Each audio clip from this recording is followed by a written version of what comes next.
we could welcome everybody to Introduction to Family Follow-Up. We understand that there's a lot of conversation going on out in the field right now about family follow-up.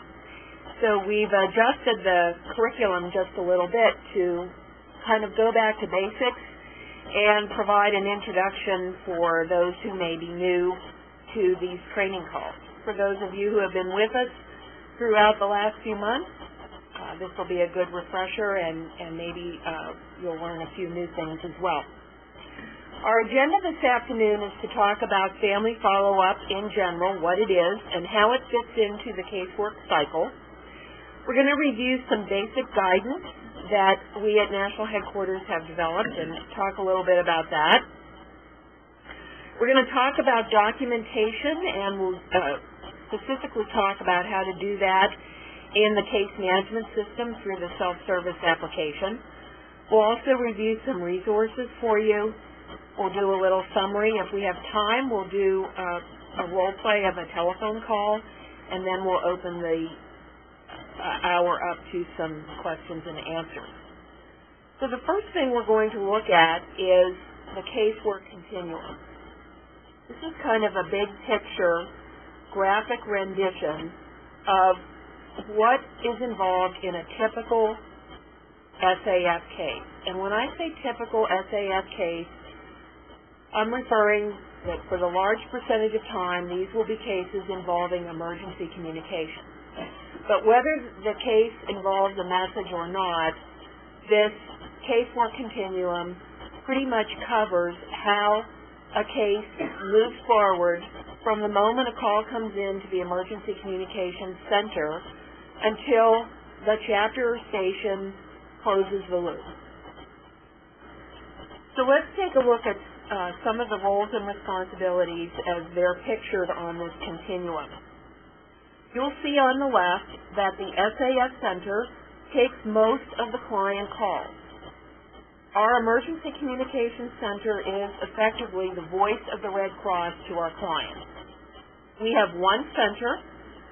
It's located at 4 different sites in San Diego, California, Louisville, Kentucky, Springfield, Massachusetts, and Fort Sill, Oklahoma. One of the advantages to having one center is that the Red Cross is able to provide one toll-free number for clients worldwide, and clients can access this number 24/7, 365. The purpose of having a single emergency communications center is to ensure 24/7 delivery of emergency communications and access to financial assistance to eligible clients of the American Red Cross and the Military Aid Society. On the right, you'll see local chapters and stations, which for today we're going to call our Red Cross field offices. Chapters and stations are the face of the Red Cross in their local community. Field offices ensure delivery of military family case management services to eligible clients in their jurisdiction, and they also support the delivery of SAF emergency communications. That latter role doesn't happen very often, but our system is set up to make sure that should the Emergency Communications Center need some assistance of one kind or another, they are able to call on a Red Cross field office to get that assistance. Throughout this entire continuum, our main focus is on delivering services effectively and in a timely way to our clients. So what is the center responsible for? In most cases, the center gets the call. They're responsible for conducting an intake interview, during which the worker obtains all the information about the situation that the Red Cross will need in order to respond to that person's request for assistance. And again, typically these calls involve SAF services, and of those requests, most of them involve emergency communication. But because we have a toll-free number out there, the center gets all kinds of calls. And we ask those workers to field those calls effectively. Secondly, the center worker works with the client to determine the plan of action, and you'll see that that's step 3 on the continuum. Basically, a plan of action is the client and the worker talking together about what is going to happen next and who is going to do all of the steps that need to happen next. Typically, our workers do most of the steps, but sometimes they ask the client to help out, depending on the situation. So that's what a plan of action is. For emergency communications and financial assistance, the center verifies the facts of the situation. If an emergency communication message is needed, the center composes and delivers the message. The center also provides high-level information and referral. So, for example, one common request is a client calling in wanting to find a long-lost service member for one reason or another. Because of privacy laws, we do not give out the addresses of service members, even if we happen to know them. So the center worker might refer the client to the branch of service locator where the client can write and ask for a service member's address or to be in contact with that service member. So that's what we mean by kind of a high-level, quick and dirty, if you will, information and referral that the center can provide. So what do Red Cross field offices, chapters, and stations do? They bring their knowledge of community resources and their established partnerships with other local social service agencies and organizations to provide a full range of options to help clients cope with and respond to an emergency. Sometimes the emergency goes beyond just the message, and clients need additional help, and we'll talk a little bit more about that as we talk about family follow-up. Chapters and stations also bring the ability to mobilize volunteers to support clients above and beyond the emergency communication service. One recent example that we encountered was a chapter following up with a casualty, family of a casualty, offered mental health counseling, and the family gratefully accepted that service. So there are services that the center is unable to provide to a family, but chapters and stations can, depending on their resources. So in summary, regardless of what the unit is called, center, chapter, or station, or where a worker is located, every Red Cross worker plays an important role on this casework continuum. And you will see that overlying the entire continuum is document the record. That's the case file. The record is the case file, and we'll talk a little bit more about that later in the call. So, what exactly is a case? A case is the documented record of providing a Red Cross service. A case can be a couple of sentences long. It can be pages long, depending on the client's situation and the emergency. An emergency communication message is often, and I repeat often, only one part of the total service the Red Cross can provide in any given case. Most cases involve providing several services. So that little footer at the bottom of the slide, a case does not equal a message and a message does not equal a case, is something that we all need to keep in mind, especially when we start talking about metrics. Now that we've defined a case, what is family follow-up? Family follow-up is an opportunity for the local Red Cross to establish a helping relationship with the military family in its community. The Service to the Armed Forces Manual describes family follow-up as a continuation of the process initiated in the SAF Center. And that's basically where family follow-up falls on the continuum, under that step 6 of closing the loop, which is a pretty broad step, encompasses a whole bunch of things. Family follow-up is that opportunity to go beyond the message, if there was a message, and establish a relationship, if the clients want that, at least offering that relationship to clients who have encountered a stressful family situation and who are trying to cope with what in their minds is an emergency. For all calls coming in to the center requesting a Red Cross service, the center will refer the caller to the local chapter station if the request will not involve an emergency communication message and or an application for financial assistance from one of the military aid societies. So some general types of requests that the center might refer include clients looking for disaster assistance, clients who want to register for a class, or clients who want to donate blood. So those are the types of referrals that the center will send back to the local unit. In those types of cases, it's irrelevant whether the client is related to the military in any way.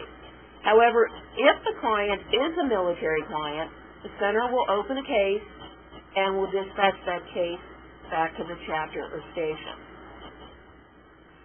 So what happens with eligible military clients is when the center completes its portion of the work, whatever that is, they will then dispatch the case to the chapter or station for appropriate follow-up and for closing the case. The center typically does not close cases. It can, and in some instances it does, but typically chapters and stations close cases. So let's take a moment and look at the process.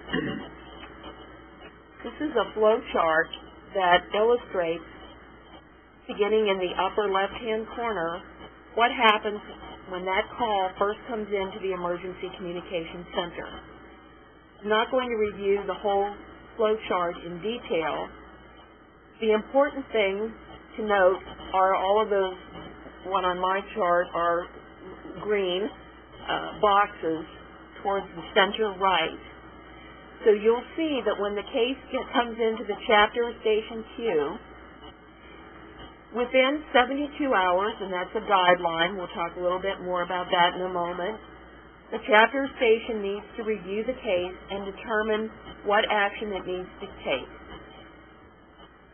In many instances, if not most instances, it will be important to at least try to make an initial contact with the family to determine whether the service they requested that the center was performing has been completed and whether they need anything else. In some cases, the chapter station may need to complete the total family assessment. In other words, get more information about what's going on with this family. Then there's a time frame within which, following initial contact, the chapter station can provide additional Red Cross services. And this time frame will vary, again, depending on the case. Something needs to be done right away, it should be done right away. If something can wait for one reason or another, then there is some time. Sometimes clients don't want to talk to the Red Cross right away, but they will agree to another follow-up call, let's say in 2 weeks. And that's perfectly acceptable. We don't have hard and fast rules in this regard for managing every single case because every single case is different.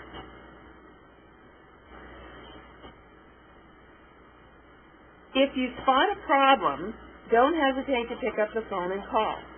The telephone is still an excellent way to communicate internally about cases. And we'll give you some contacts later there of who to call, and we also have a number for chapters to call the center if they need to talk to a supervisor.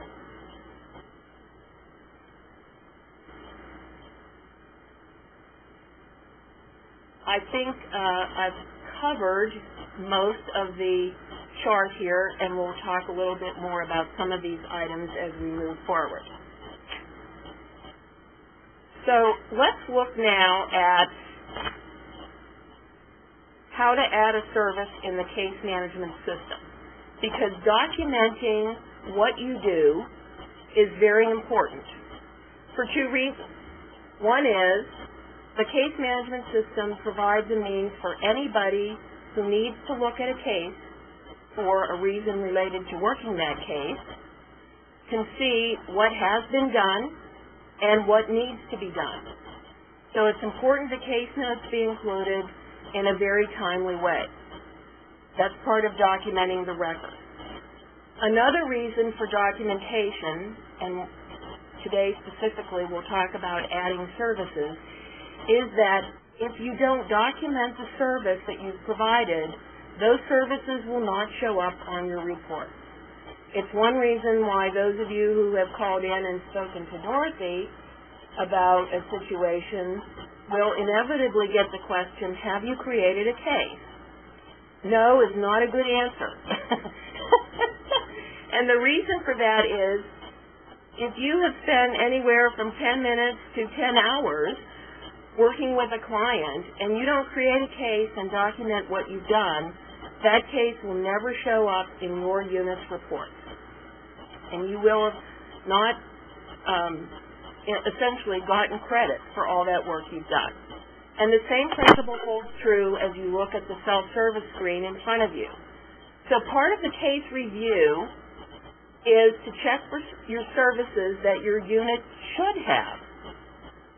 In this instance, we're looking at a case that is in the jurisdiction of the Central Texas chapter, and you'll see that the case reviewer noted that no verification service was added for that chapter.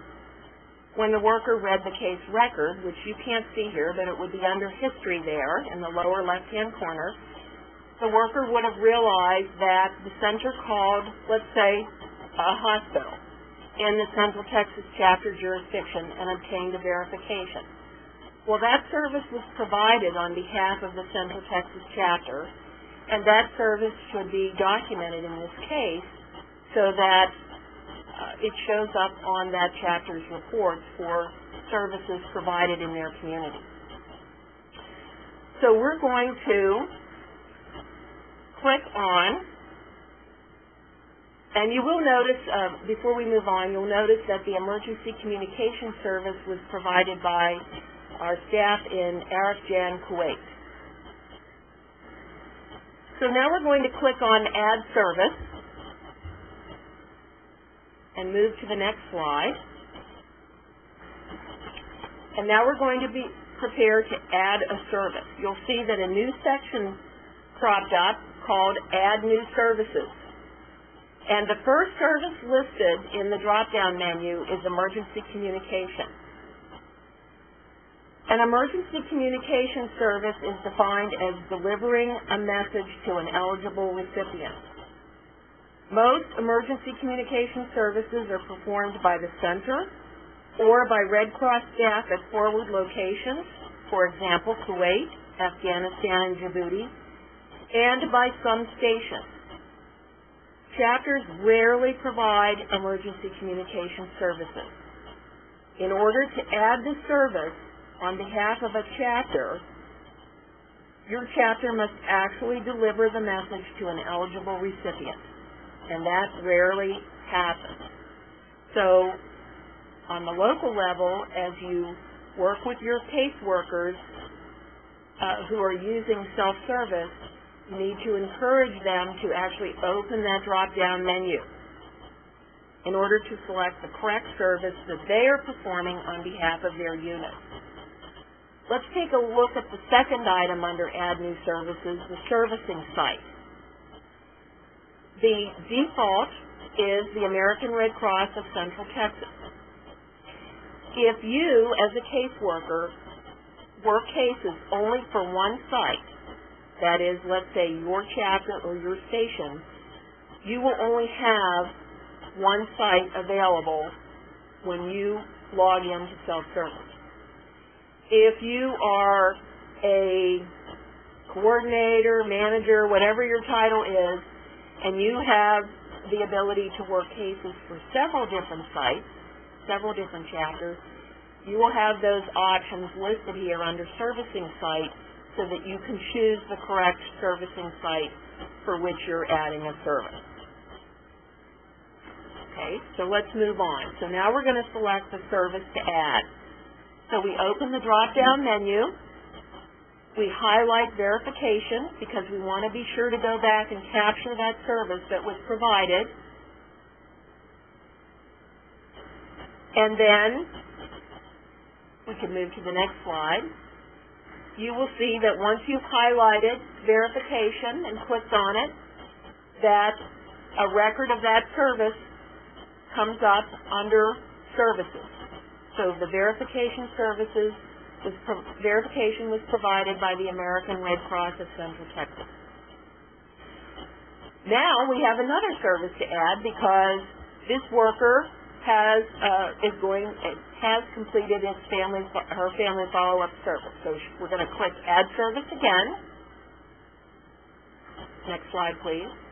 We're going to go back to the drop-down and highlight Family Follow-up, and we're going to click,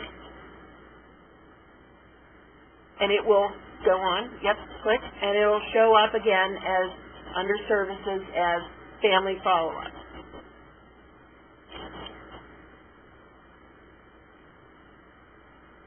Now we're done adding services, so we're going to click on I'm done adding services. And these services will be a permanent part of the case record.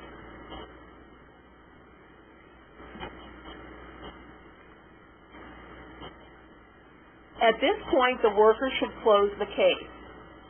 And I'm going to take a moment to go over some frequently asked questions about adding services and the client satisfaction survey. Do I need to answer questions at this point, or am I doing okay? There are no questions in chat. There is one from the email box. What follow-up should we do when the requested service has not been given, but there are no clear service requirements going forward? Is now a good time to take that on, or should we? Well, I'll come back to that. All right. Yeah. Okay. Can you conduct, so here are some frequently asked questions about conducting the client satisfaction survey. Can you conduct a survey when we're doing family follow-up? Yes. Depending on the case and the conversation with the client, if your chapter or station does its client satisfaction surveys via phone, you can certainly conduct that survey at that time. You can also offer the opportunity to email or mail a survey. Again, however your unit conducts surveys. We're not telling you how to do that. All we ask is that you be sensitive to the conversation with the client and judge whether during that phone call is a good time to bring up the fact that you would like to give them the opportunity to comment on our service. Is conducting a client satisfaction survey a service? Yes, it is. Once again, we're giving our client the opportunity to comment on our service. Can I add the survey service at a later date? Yes. You can reopen the case and add a service at any time. So, let's say your unit has a pattern of once a month you send out surveys. If you've closed several cases and 2 or 3 weeks later you're sending out surveys, you can reopen those cases and log the service of client satisfaction survey. If I'm not going to add the client satisfaction survey service at the same time I'm doing a family follow-up, what should I do with the case? You should close the case. Workers can always reopen a case to take an action. Can my chapter have more than one service per case? Yes. We just saw the worker in Central Texas adding 2 services for the Central Texas chapter. For this same case, the chapter will add a client satisfaction survey service. And then, as an example, suppose this client calls back with a question, and the worker provides a referral or information about another resource. Then the worker can add an information and referral service for this particular case. The one caveat is you cannot have the same type of service listed more than once. So in other words, for each case, there can only be one verification service, one information and referral service, one family follow-up service, and so on. The next slide looks at the CrossNet page, which I think is going to be switched over maybe today to our new exchange. At any rate, the exchange is later. Today is RCO. Yeah, oh, today's RCO. Okay, exchange is coming later. Okay, RCO, redcross.org. So anyway, CrossNet is still valid, I think. So for information on the guidance and tools for conducting a client satisfaction survey, visit the page that we have demonstrated in this slide deck that's managed by Humanitarian Operations. On this page, Humanitarian Operations provides access to the current forms and guidance on how to conduct surveys and how to report results. This is not an SAF responsibility. This is a Humanitarian Operations responsibility. You'll see there that there's a contact place you can click on to get contacts for who to call with questions. I can't tell you at the moment where this information will appear on the exchange, but when the exchange is released, I'm sure there will be something there. Okay, now let's look at tools, resources, and contacts.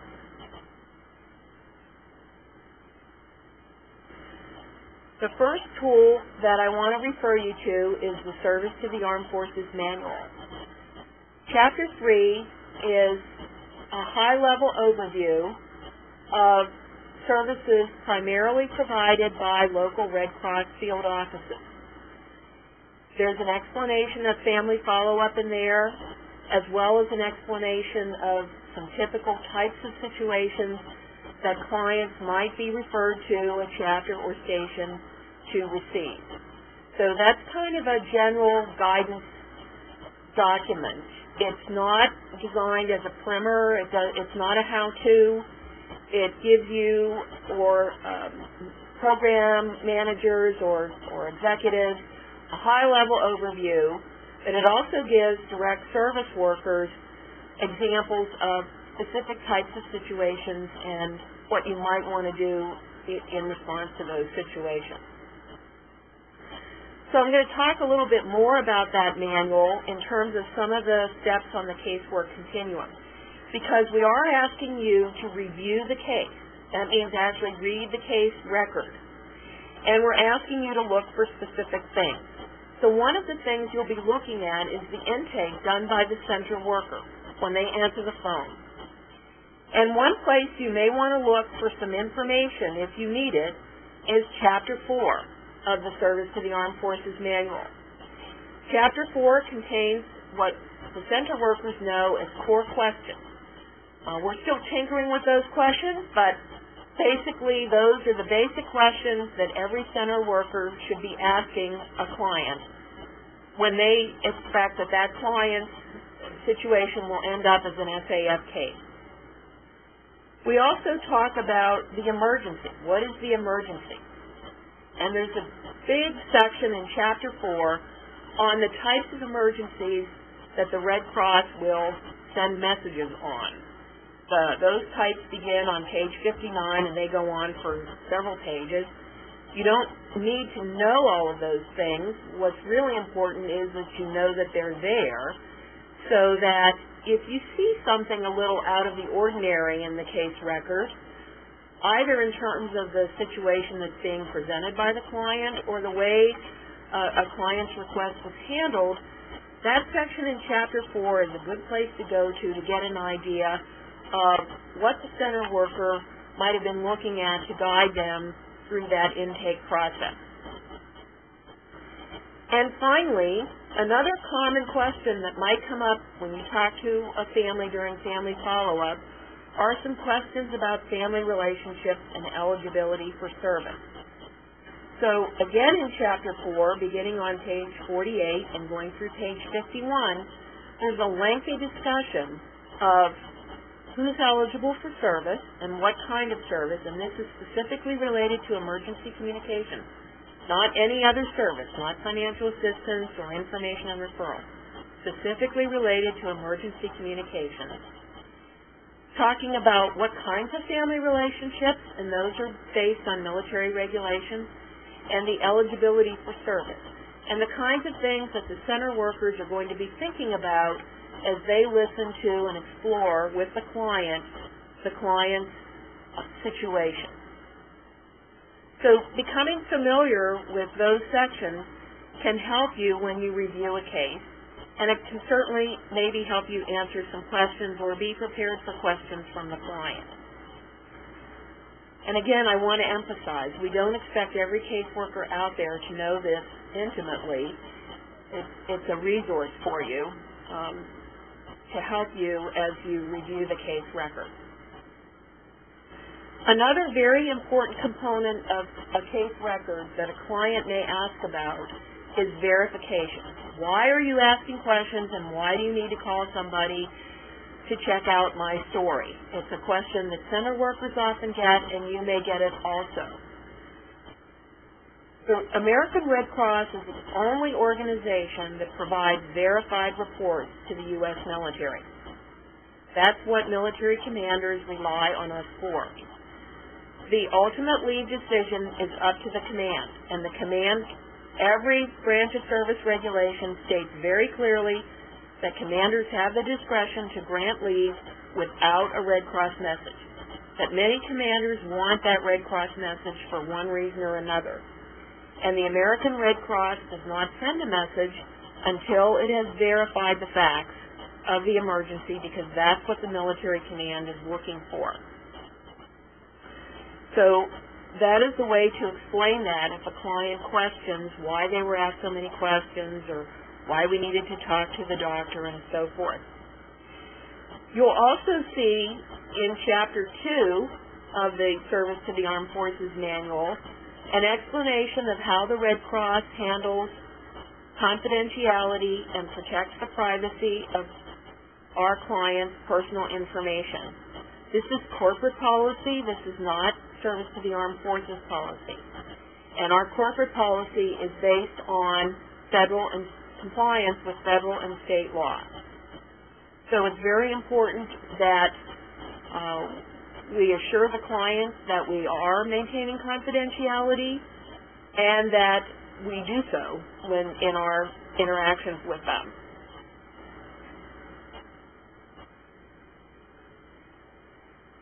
Okay.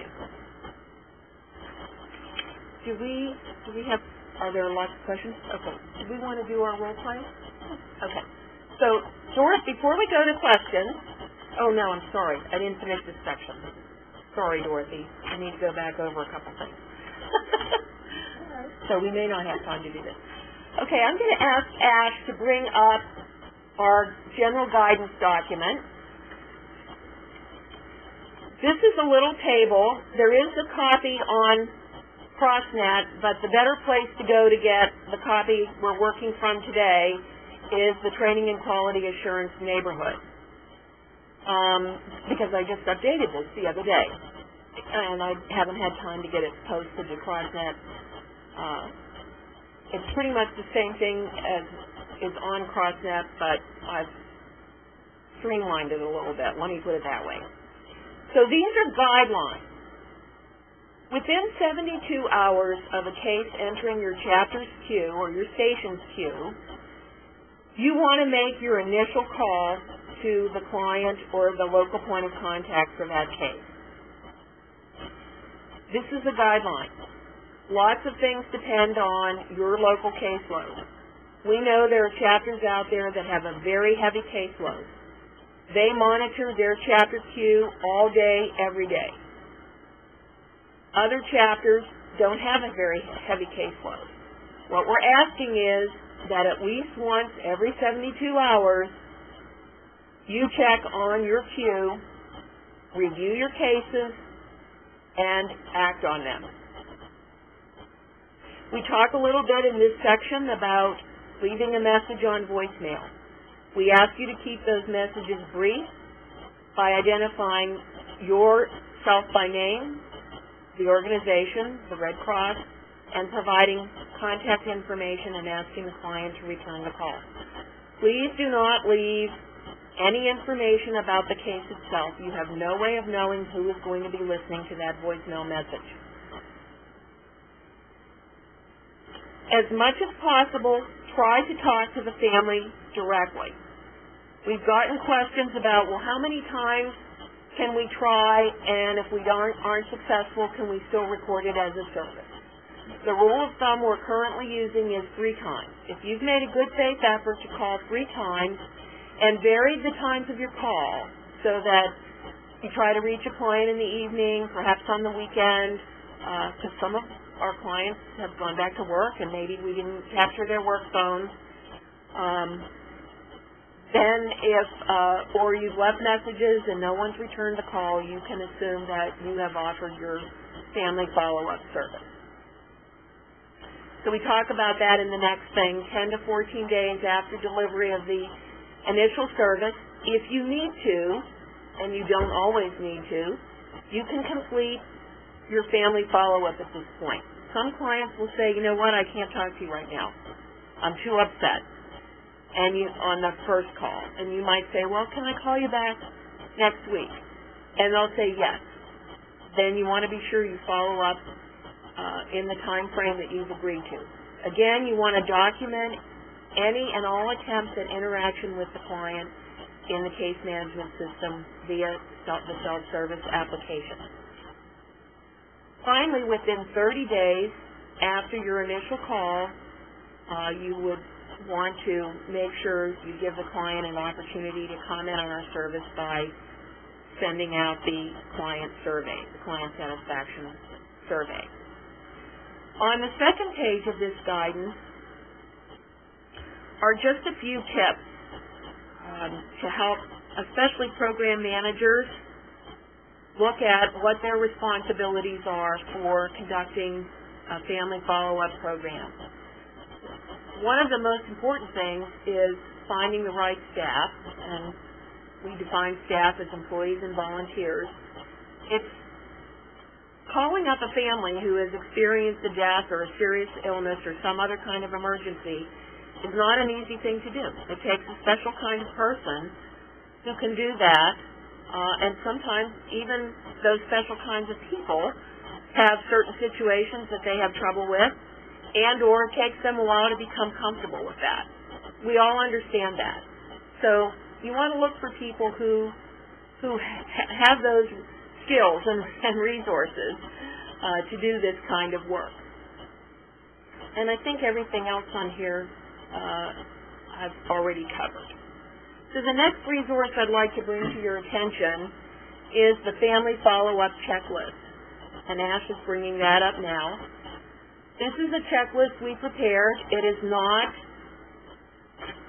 probably not 100% perfect. I'm sure people in the field will find things that we missed or whatever. But it is a starting point for you, especially with some of your newer staff, to help them make sure that they've actually done all of the tasks related to conducting a family follow-up.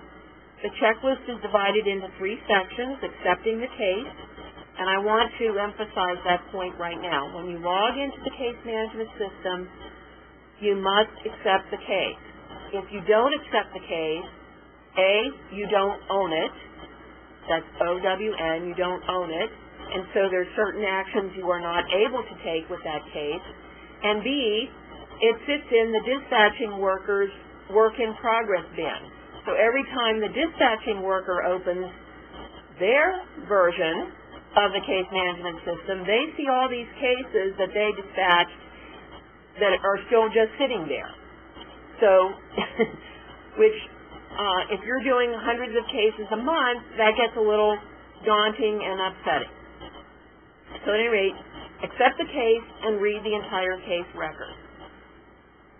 And then some things that you want to note about who called, why they called, what services were provided in your jurisdiction. We talked about that as we looked at the screenshots from self-service.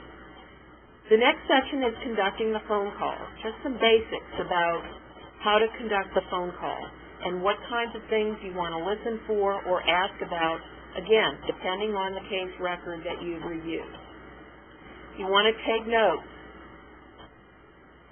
and a couple of things to check off as you conclude the call. And finally, the third section covers documenting the record. All your interactions, everything you've done, how many times you've called, who you talked to, all of that kind of stuff. And then make sure that you add the services that you provided, and then you close the case. Then we gave some additional tips, the kinds of expands a little bit on some of the points we just made. So back to the tools, thank you, Ash, back to the tools and resources. Also on CrossNet is an example telephone script. It's an example. You're free to develop your own. It's not what we're saying you need to do necessarily. It's just an example that you can use for training purposes. If you have a question about an active case, in other words, you've reviewed the case and or talked to the client, and you have a question, you need to talk to the folks in Center Operations, who are Julian Coates and Abigail Wyman, and their contact information is there. If you can't reach one of them, call the center and ask to speak to a shift supervisor. And finally, training materials. You'll see the link to the SAF Training and Quality Assurance Neighborhood on this slide. That's where you can go to find these materials, and you're certainly free to use them locally.